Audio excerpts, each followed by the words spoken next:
Gold just printed a bearish candle, but this move is exactly where most traders get trapped before a major move. Right now, smart money is already positioning while retail is still reacting. In this breakdown, I'll show you what's really driving gold, where institutions are building exposure, and the key levels you need to watch this week. If you trade gold seriously, stay to the end. This is how you stay ahead of the move before it happens. Macro outlook. 3 key forces driving gold. Force number 1, US dollar dynamics, DXY. The US dollar remains the most important counterforce to gold. Understanding its next move is critical for gold traders. DXY technical breakdown. Starting with the weekly chart, the DXY printed a consolidation candle this week, indicating a balance between buyers and sellers. However, the weekly close was slightly higher than the previous week, suggesting that buying pressure is beginning to outweigh selling pressure and the recent downside momentum has paused.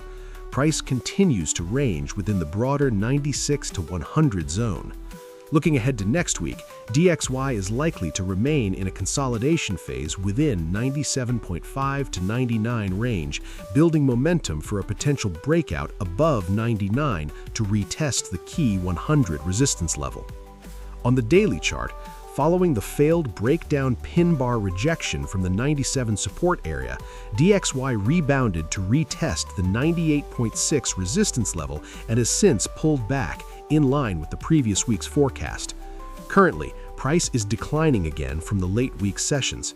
With this price action, DXY may revisit the 97 to 97.5 support zone to potentially form a double bottom before recovering. Alternatively, price could continue consolidating between 98 and 99 to build sufficient momentum for a breakout above 99. As long as DXY remains below 100, gold has room to push higher, but any sharp dollar rebound could trigger aggressive profit-taking in gold. Here's the catch. DXY's next move won't just impact gold, it could rewrite the short-term trading landscape entirely. The dollar is the battlefield where gold reacts first and everything else follows. Force number 2, geopolitical risks. While DXY drives short-term moves, geopolitics remain the deeper structural force supporting gold's long-term strength. Geopolitical tensions between the US alliance and Israel against Iran have temporarily eased after a 2-week ceasefire agreement. However, the situation remains fragile and escalation risks persist. Meanwhile, Russia-Ukraine peace talks have shown some progress, but no concrete resolution has been reached. As long as these risks remain unresolved, gold is likely to stay supported, meaning current pullbacks are more likely to be corrections rather than a true trend reversal. Now let's look behind the charts at the institutional flows shaping gold's next move. Finally, institutional activity. This is where the real signal comes from. While retail traders often react to price, institutional flows typically position ahead of major market shifts. After adding 9 tons last week, SPDR Gold Trust sold 14 tons this week, suggesting a shift in sentiment. This indicates the fund may be anticipating a deeper correction in gold, especially if the DXY continues to recover in the near term. Total gold holdings have now declined to 1,046 tons. When capital of this magnitude moves, most traders are still reacting to price, while institutions are already positioned ahead of it.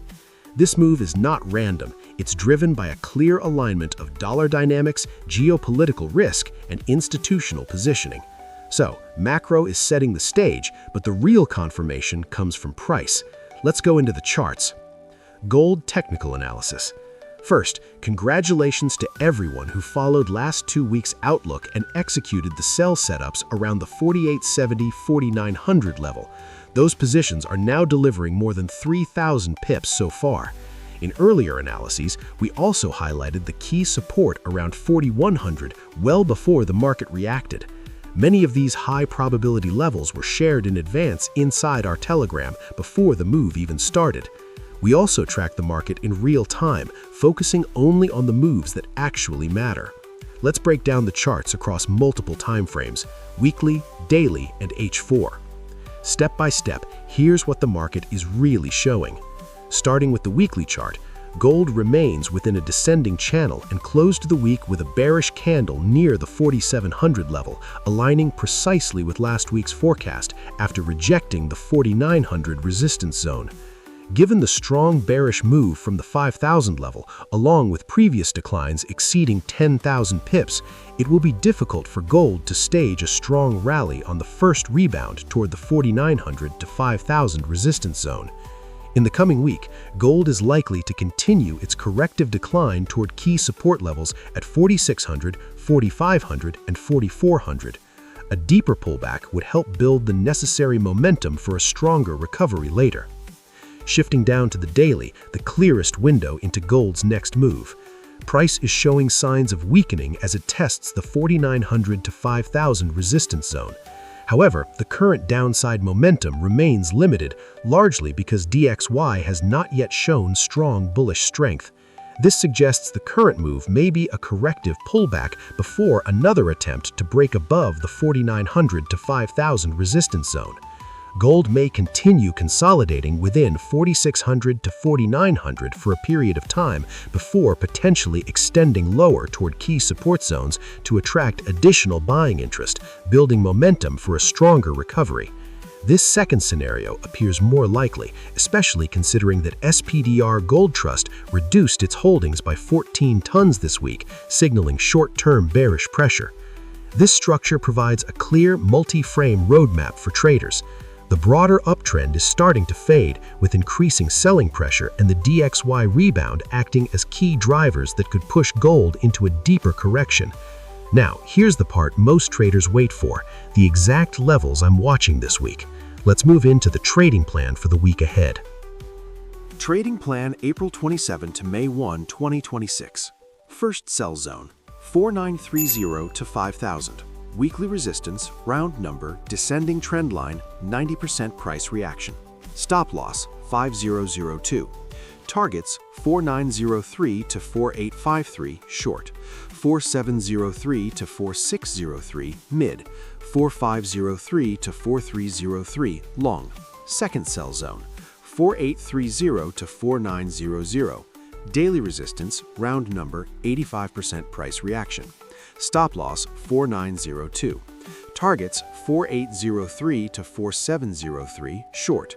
4703 to 4603, mid. 4503 to 4303, long. Pro tip, false breakout? Wait for the retest. Re-enter for clean profits. Remember, probabilities don't guarantee outcomes, but they keep us disciplined. Third sell zone, 4730 to 4800. Nearest H4 resistance, round number, 80% price reaction. Stop loss, 4802. Targets, 4703 to 4653, short. 4603 to 4553, mid. 4503 to 4303, long. First buy zone, 4300 to 4435. Weekly support, discount zone, round number, 90% price reaction. Stop loss, 4287.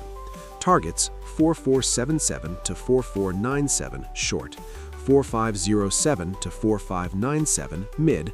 4607 to 4897, long. Please note, the stop-loss levels I mention are for reference only. You should always adjust them based on your own risk tolerance, market conditions, and capital management. Second buy zone, 4500 to 4555. Daily support, round number, 85% price reaction. Stop loss, 4847. Targets, 4577 to 4597, short. 4607 to 4697, mid. 4707 to 4897, long. Third buy zone, 4600 to 4675. Nearest H4 support, round number, 80% price reaction. Stop loss, 4587. Targets, 4697 to 4747, short. 4757 to 4797, mid. 4807 to 4897, long. Most traders